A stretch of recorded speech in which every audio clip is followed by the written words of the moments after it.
the 26th of May 2020, and it's just gone 8 p.m. I still have several bags of rubbish. 7, 8 maybe. I think there might be another one coming tomorrow morning because the kitchen's stinking. Oh, excuse me, sorry. The kitchen's stinking. I did try turning my phone off over the weekend, but it appears that most websites to do with anything logged in requires to send you a text message. So it was on, off, so I've left it on. The only one that's called me so far is Duncan, as usual. Karen sent the police round. Suicide Watch, again. Once again, I had to apologise to the police for getting involved because it's a waste of public funds, waste of resources, etc, etc. They were really good, as they often are. This time I actually took the police into my toilet, which sounds weird, but I needed someone to actually witness what I'm going through. Not just the photograph, the smell, and how I'm living. Because with the toilet basically out of bounds, because I can't stay in there for very long, so I can just wash my hands and flick some water on my face, occasionally clean my teeth. I can't even clean my teeth properly, it's that bad in there. And I can't have a shower or bath. So, oh, excuse me. So my hygiene's gone down the pan. I'm holding at a -4 mentally. I'm determined not to let it get any worse because I've got to see this through now.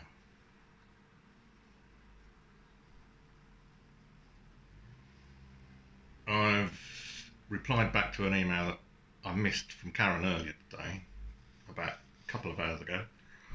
Oh, sure. As you can imagine, I'm not getting much sleep lately either. I basically explained to Karen in the email that, she might think I'm angry, but I'm not angry with her. I'm more angry with the people that have, been paid to be public servants and refused to actually be public servants. I might be just an ordinary person, but I'm not a typical person. I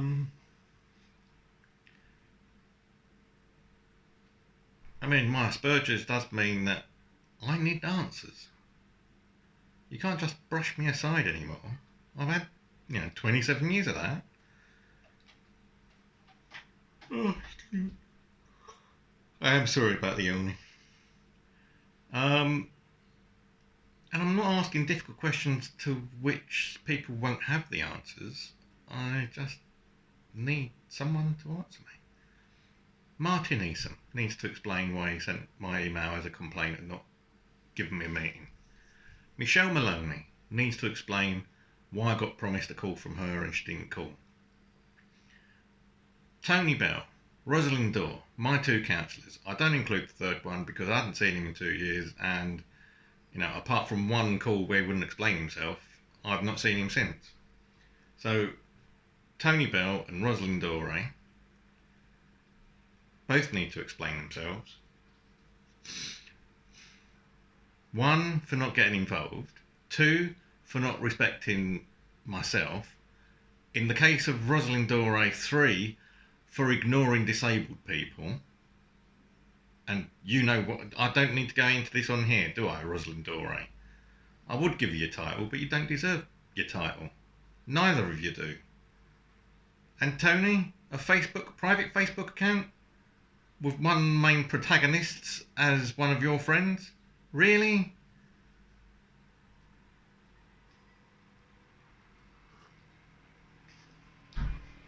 I mean, there was a time I was thinking about becoming a counsellor.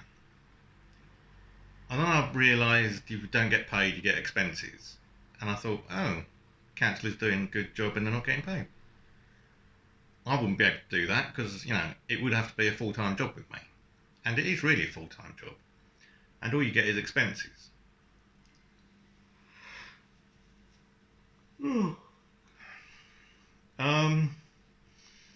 But that doesn't excuse, I mean, if you go to become a counsellor, then you have to do the job.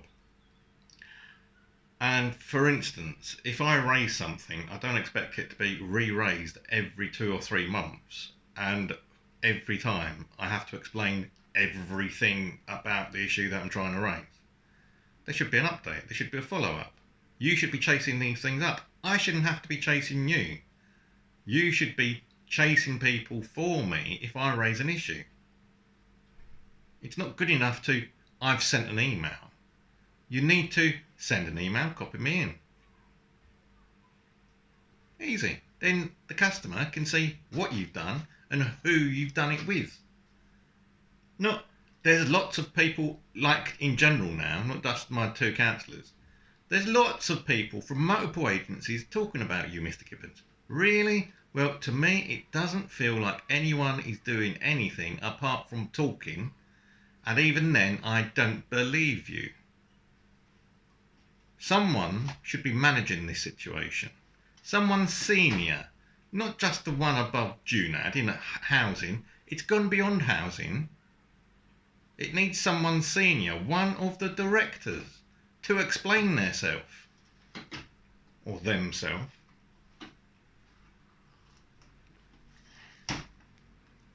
I really don't get it. To me, it is so simple.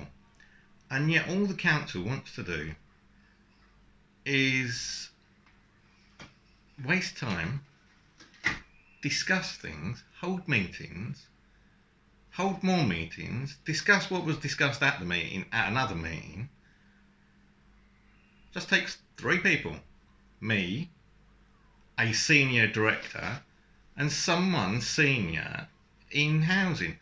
Hopefully a director of housing, if they've got such a director, because they change their title so many times. It's so blurry now. But it would need to be Martin, after he's explained why he's ignored me.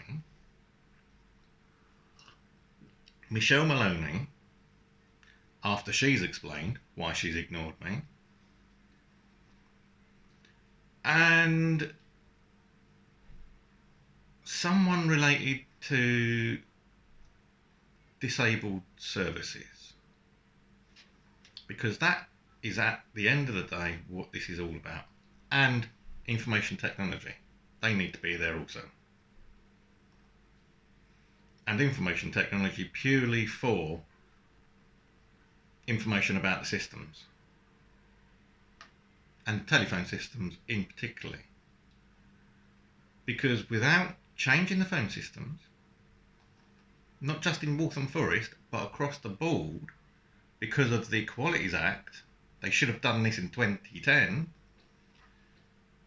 Without someone from IT, nothing will happen at the meeting. We need a senior person in IT that can answer simple questions. And then we can move on. But at the moment, -4 on holding.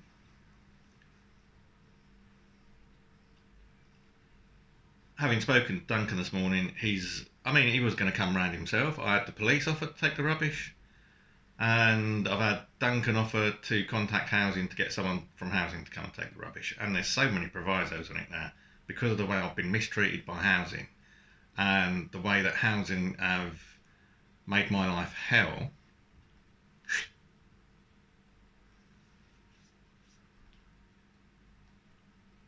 Should we do that again? How was that? Yes, there's been so many issues that it needs to be specific. Not the estate management to clean my rubbish.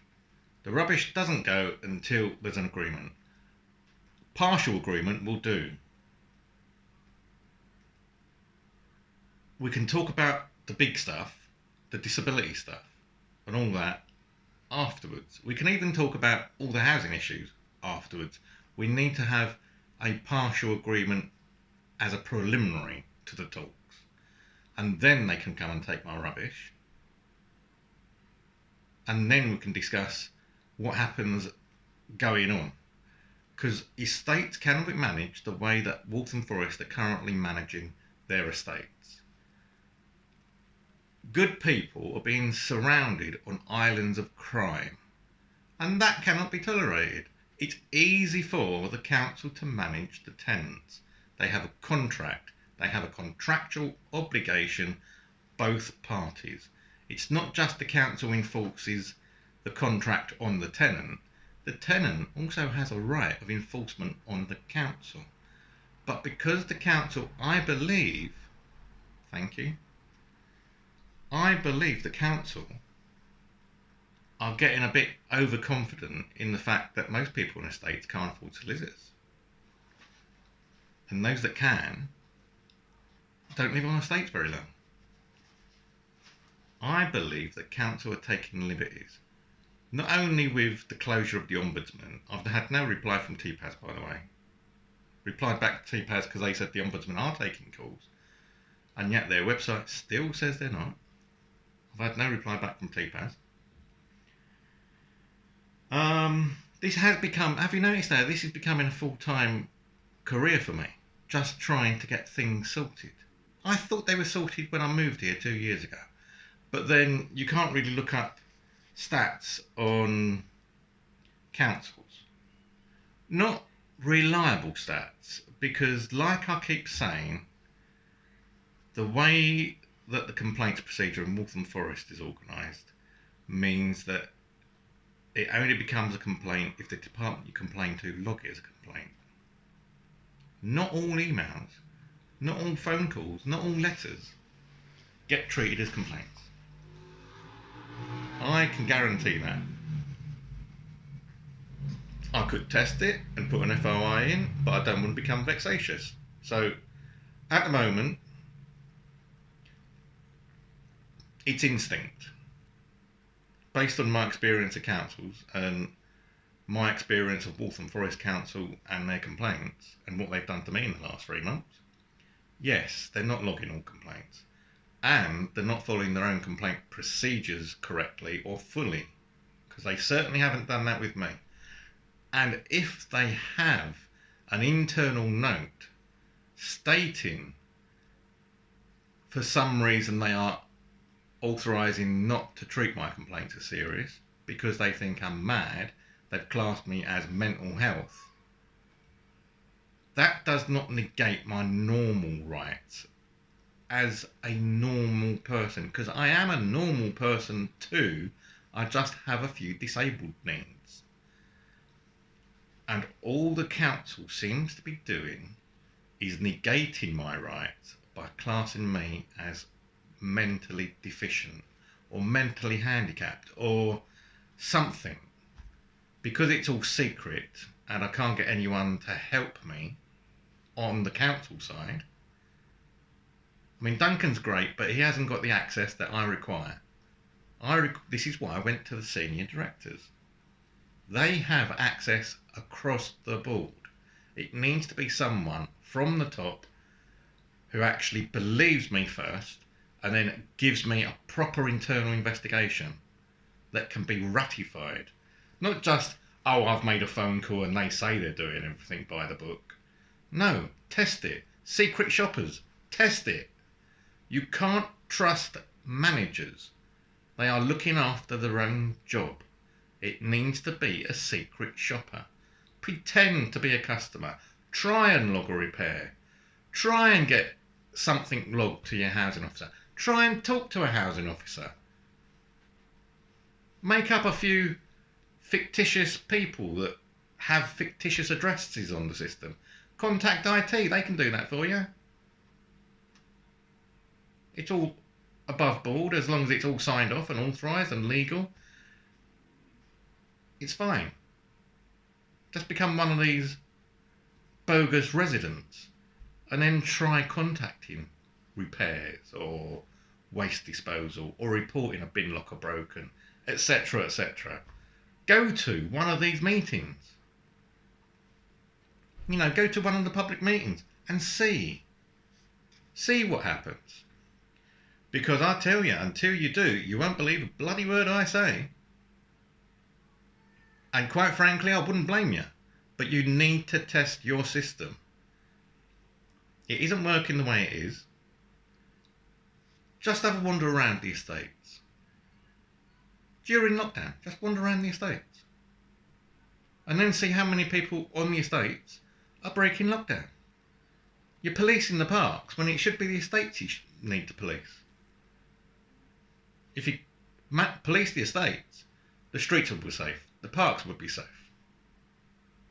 Most of the breaking of COVID-19 laws are on the estates.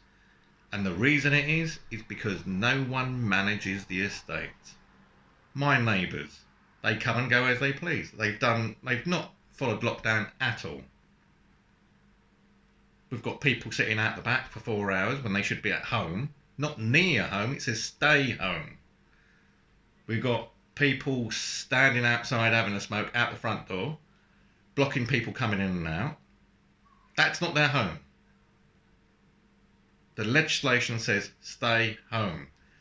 Standing around smoking is not exercise. It's not shopping either. And it's not social distancing. 2 people side by side, a metre apart, not social distancing.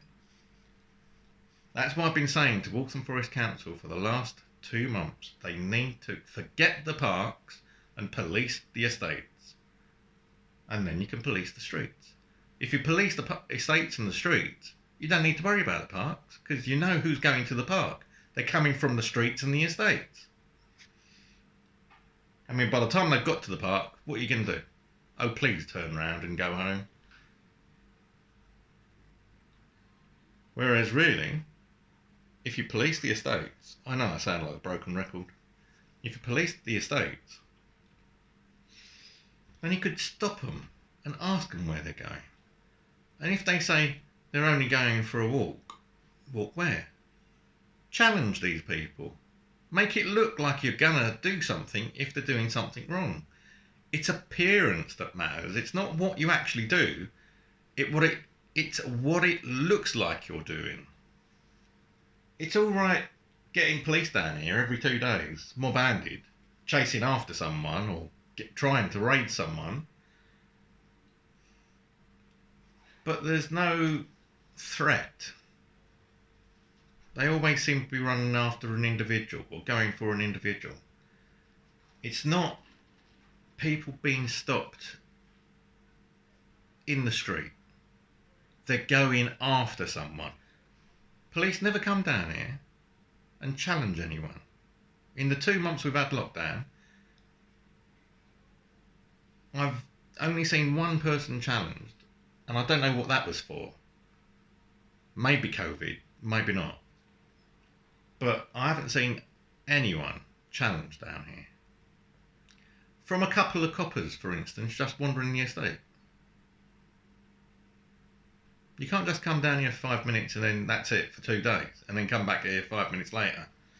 No, you need to be down here, literally on the estate for a few hours, on and off throughout the day. So you're doing this estate, then you're doing the next estate, then you're doing another estate, and that's all you're doing, a few hours round each estate. Making sure people know you're there, but not at a regular pattern so that people know when you're going to be there. Because that's the other problem, you see. The council stops at 5 or 4:30, as most people know. Well, what do people do? They wait until 5 o'clock and then they start doing whatever they want. Smoking cannabis, running drugs, making loud noises. You name it, it happens after 5 o'clock around here. Because people aren't as stupid as you think they are. They wait until the council's closed, and then you can't do anything until the next working day, which on a Friday and a bank holiday Monday is 4 days away. Antisocial Behaviour Team only have an email address still, and the automatic response after you've gone through the rigmarole of trying to log an antisocial thing on their website, because not all antisocial is listed. So you have to log it as the nearest thing and think, well, is that going to work? And then they tell you to keep a log. Does it happen all the time? So basically, Waltham Forest antisocial policy is, if it's not happening all the time, you're allowed to do whatever you want. If you can't repeat it, if it's a one-off and it's a party going on to 4 o'clock in the morning, nothing they can do. And if you complain to Waltham Forest Council, they tell you should call the police. And if you call the police at 4 o'clock on a Saturday morning, they will say, oh, we're very busy on a Saturday, we'll log it, but we won't send a unit out. Which seems pointless saying call the police, because at the end of the day, the council might say it's a police issue, but really it isn't. It is a council issue. And when I first moved in, it was a council issue. And then 2 months after I moved in, they decided we're going to close the antisocial behaviour line and put it over to the police. I bet the police weren't discussed. They just said, oh, police, it's going to be yours now. Oh, right, we won't do anything. Okay, then. So I wonder how that meeting went in the town hall. Antisocial behaviour line's going, oh, well done, what a good idea, that will save £10,000. Might make the residents' life hell, but hey, we're not here to support the residents. Oh, yes, you are, Waltham Forest Borough Council. Yes, you are here to support the residents. That is all you're here for. You're not there to pick up a fat paycheck or sit on your arse or develop piles. You're not there for that. You're there purely to support the residents. And in housing terms, you're there to support your tenants.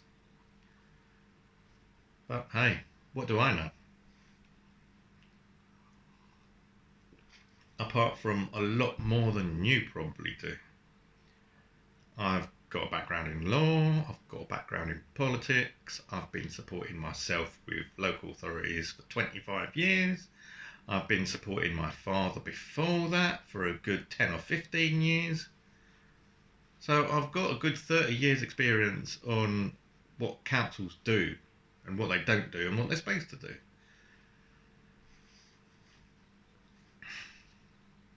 The system needs to change, and it needs to change quick, fast, across the board. This needs to be centralised.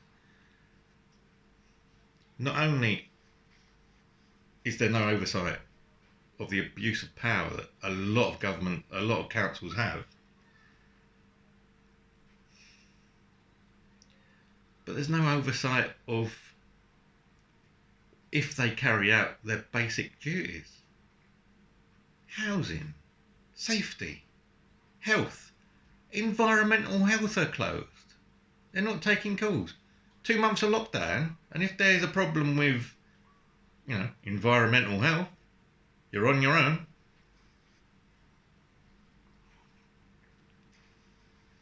On other news, if we leave the council alone for a second, the daily coronavirus total of deaths is about 120 something, I think they said earlier. 1966 comes to mind. You know when the fourth goal went in for England and everyone started running on the pitch? They think it's all over?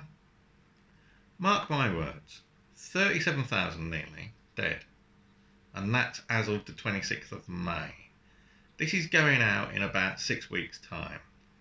Let's see if it hangs under 40,000. Because I don't think it will. I think by the time this goes out, we would have at least doubled the number of deaths. And I see that we will go on to a second lockdown just before this goes to air. Because what with the people not really keeping lockdown, I think one of my neighbours said, I haven't got coronavirus, so I haven't got coronavirus. It's a bit like saying I'm not dead, so I'm not dead. Right. And yet the majority of people with coronavirus are asymptomatic. If you're lucky, you get the symptoms, so you know you're ill. Some people don't really get ill and they just spread the virus around. So what if that idiot who said, I haven't got coronavirus, I haven't got coronavirus, actually did have coronavirus and he was going out spreading it? He was putting a minor in danger if he had coronavirus, because there was a minor in the car with that bloke. And also, my neighbour was putting elderly people, a nan and a mum, at risk as well, because they've all been visiting. No one thinks there's a problem with coronavirus.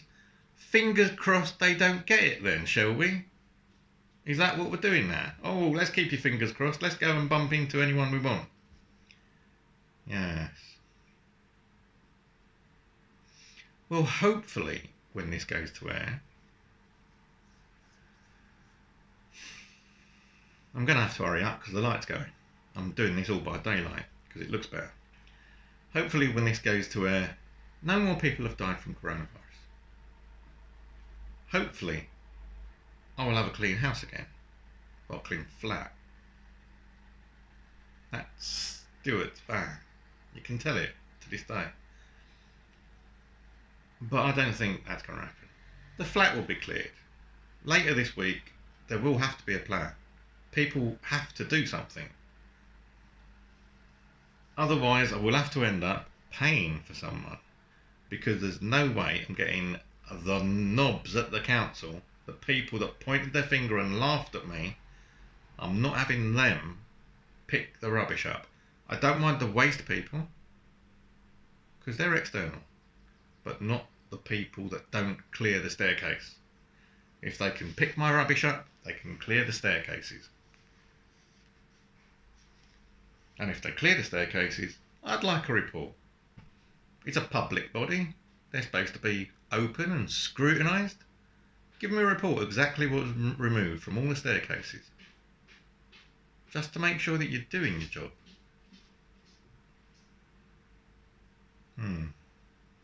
Everything seems too much now. I seem to be asking for a marble bathroom with gold-plated taps. And yet, I'm not asking for a marble bathroom with gold-plated taps. I'm just asking for all the stairwells on all the blocks and all the estates in Waltham Forest to be cleared within a week, because every week every block gets cleaned once a week, part of the contract. So every week, when the cleaner goes in, because I'm not going to call them caretakers anymore, not until they can't start taking care. When the cleaner goes in, he should be on the phone. Oh, I've got another stairwell, can you come and clear it? Bang, easy peasy. I mean, it would be easier if the people that were clearing the estate just went into every block and just cleared it once a week. Dead simple. Up and down, up and down. Clear all these staircases. And then once people got the message that the staircases were going to be emptied, if you left anything out there, then, I mean, it needs to be so that the person that leaves stuff out there, if it's rubbish, it needs to be opened and inspected, and if there's paper in there with an address on, then the person that leaves the rubbish in the stairwell gets fined. And it needs to be a substantial fine, £100 or something. If it's just items, prams, bikes, pushchairs, that sort of thing, well, pram is a pushchair, sort of, then just take it away. But if they then start taking the mick and leaving furniture outside, then start fining them for that as well. If they start leaving rubbish outside, start fining them.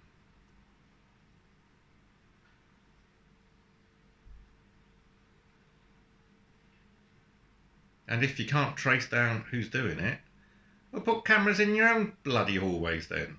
Instead of telling people like me, oh, well, you shouldn't really be putting cameras up.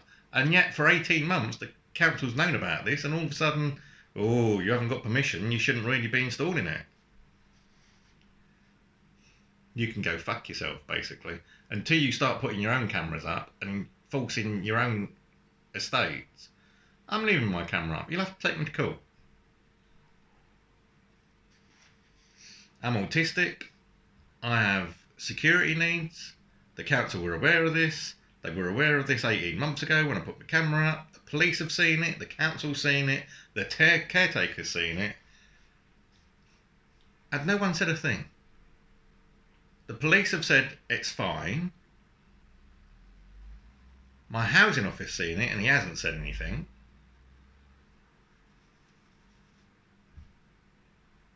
So this is what I mean. If people aren't doing their jobs all the time correctly, then they shouldn't be doing their jobs. If there is a problem with putting cameras up, then you need to sort your doors out. And you can only sort the doors out by changing the locks and putting cameras up anyway. It's your land. You're entitled to put cameras in your communal areas. It's your land, the Waltham Forest Council. It's not your land to do anything with, because staircases are fire escapes. Fire escapes have to be clear. You have to enforce it. And if you can only enforce it by putting cameras up, then put the cameras up. Even if it's covering the lifts and the entrances, at least you can see who's coming and going. But I would cameras all over the place. Cuts down on crime.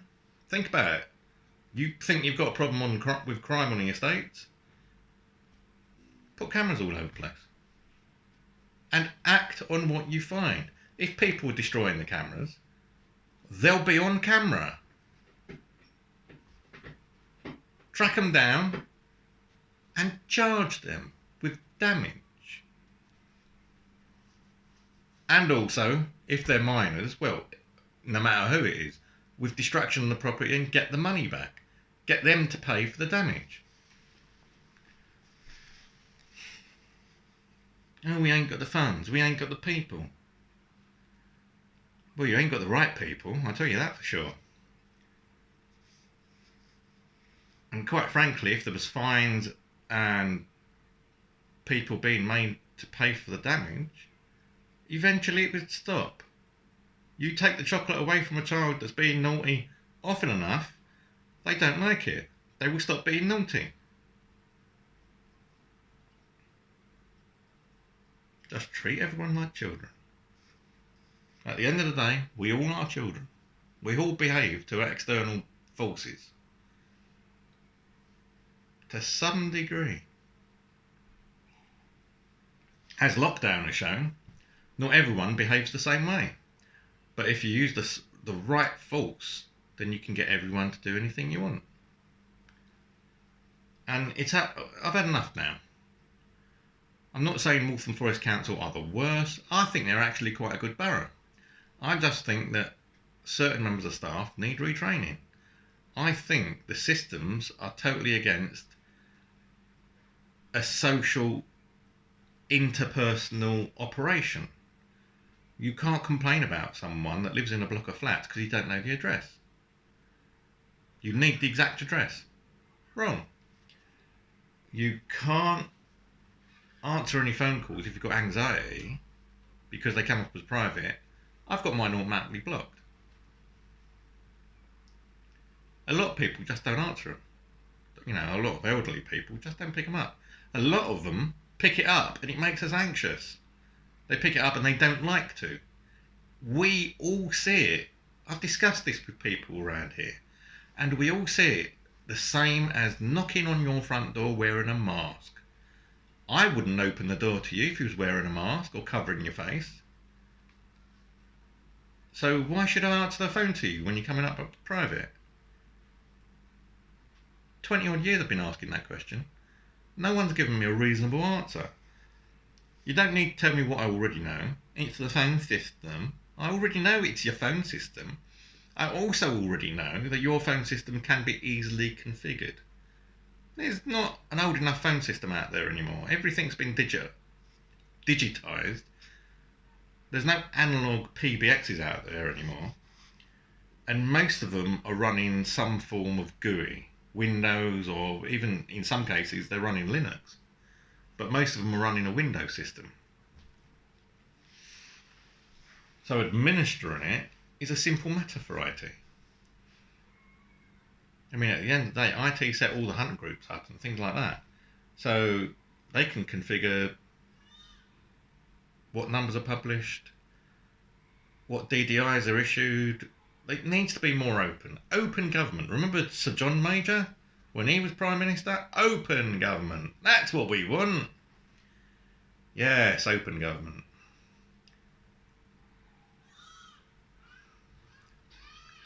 So, as I mentioned to Duncan today, my ultimate goal would be to have DDIs for each department.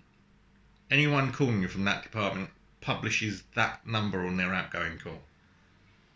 It's simple. New technology. It's been around for 15 years. I was using it in Metropolitan Housing Trust.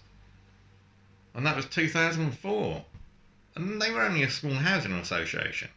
So I'm sure local authorities can get the money. So DDIs for each department. All outgoing calls from that department go to the DDI for that department. And a departmental mailbox, so one for housing, one for rates or rents or council tax, repairs, highways, they all have their own individual planning. Some councils do that quite well. Waltham Forest are one of the most secretive councils I've come across.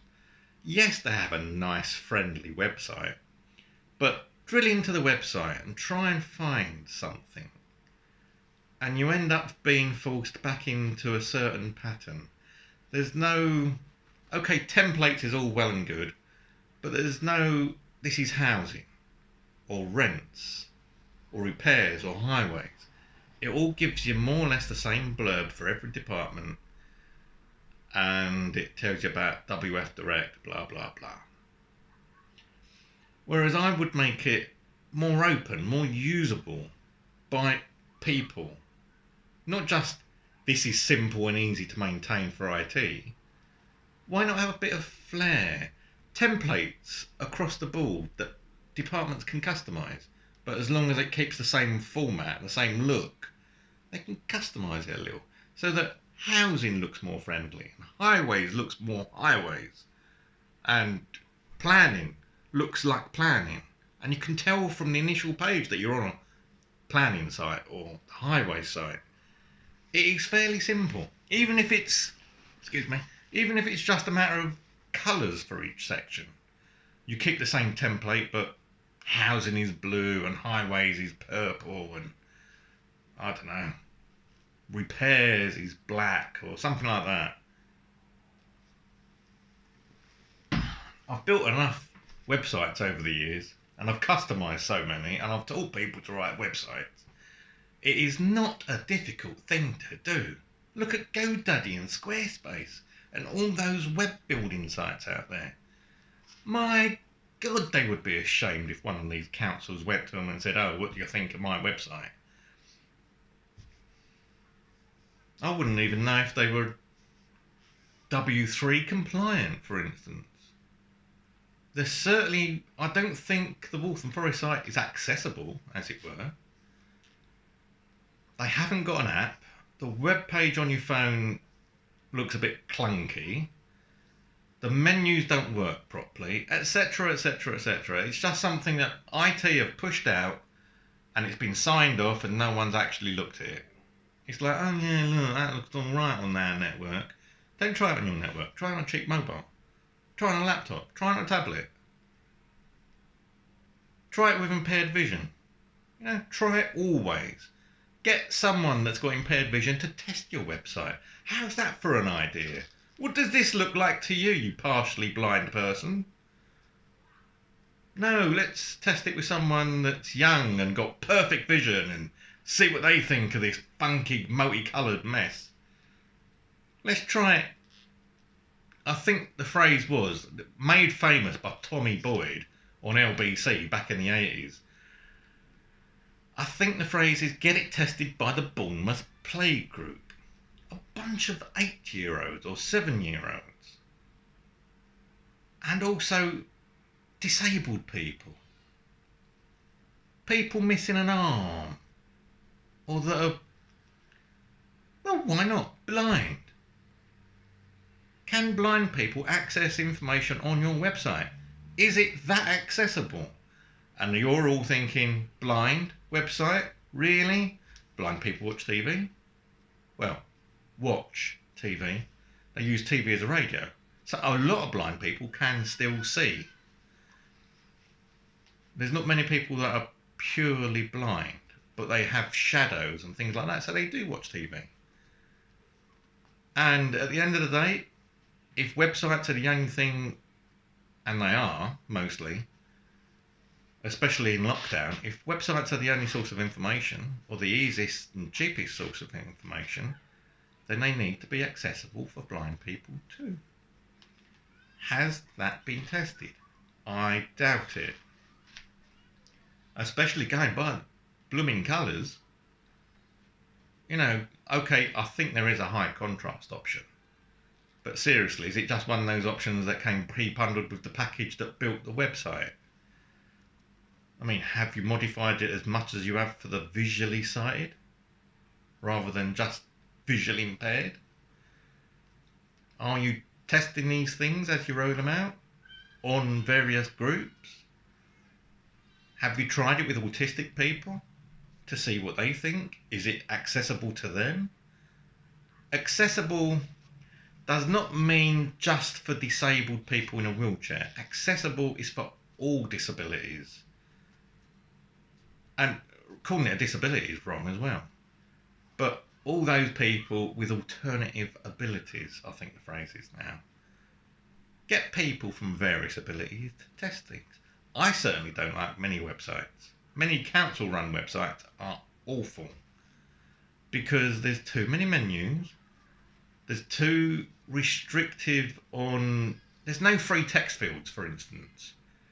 If you're trying to log a noise fault, and it's not a particular noise that's listed on your menu, and there is no other on the menu for a free text field to fill in, then you shouldn't be having menus. You should be having free text fields. I mean, a noise complaint is a noise complaint. Why do you need a menu? That just means someone will automatically file it away and ignore it. Whereas if you have a free text field, it goes into an email, goes into a mailbox, someone has to read each one and then categorise it. That's increasing the workload. Oh yes, but it does mean that someone reads the noise complaint rather than it automatically gets logged and filed. There needs to be an awful lot of changes. Computers are a tool. And if you let them, they make you into a tool. Alexa, living room light on. And the light comes on. What else is there? It's been going on for 40 odd minutes already. Can I really keep it up? So the council website changes, structure, too many managers, still too many managers. It needs to be more flat. I mean, yes, you need a manager, but you need a manager that manages. I know it sounds a radical idea, but the title manager has the word manage in. Do you? Can you? I mean, I wouldn't expect a lot of these managers to be able to run a bath and, you know, without having assistance. So the structure's wrong, the websites are wrong, the menus are wrong. There's no accessibility on the council. The phone system needs a total overhaul. There should not be a delay on getting through to a human. It would be, oh, we ain't got the staff. I can hear it now. I can hear it now. We ain't got the staff. If you did away with the menu systems, the IVMs, and you gave each department its own direct dial, then everyone in that department would become an operator. You call the department, all the phones in that department ring, someone picks up. And if no one picks up, it goes up to the manager. If the manager doesn't pick up, it goes to the chief exec. And that way lies madness. Because as soon as it got bypassed and goes to the chief exec, I swear they will be down like a shot. Why has it bypassed your system? And the phones would be picked up a lot quicker. I know there's levels between the department manager and the chief exec, but no. Staff, manager, chief exec. Because no one wants the chief exec to be annoyed by a customer. One of Merlin's heads. So it would get picked up within that department. Easy. I've set those phone systems up myself. So the phone system, IVM out, DDI for all departments. Email addresses for all departments. So if you don't know who in the department, you could just email someone. Extensions for housing officers to be published on all estates. And that extension should be a mobile extension. I.e. you can call that person and it either goes to their voicemail or they pick it up. And it should only go to their voicemail if they're on a call or in a meeting. Or at lunch. I'll allow them lunch. But at certain times you should be able to contact your housing officer. You shouldn't have to go through the menu system, get through to housing, only to get told that the housing officer is not there at the moment. My housing officer is never there at the moment. And it's funny how they always ask for your name before they put you through. If you just got a phone number and dialed your housing officer, you could get through.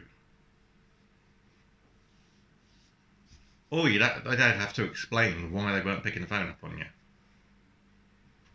Because it can't happen all the time. Blocks, internal, resident thereof.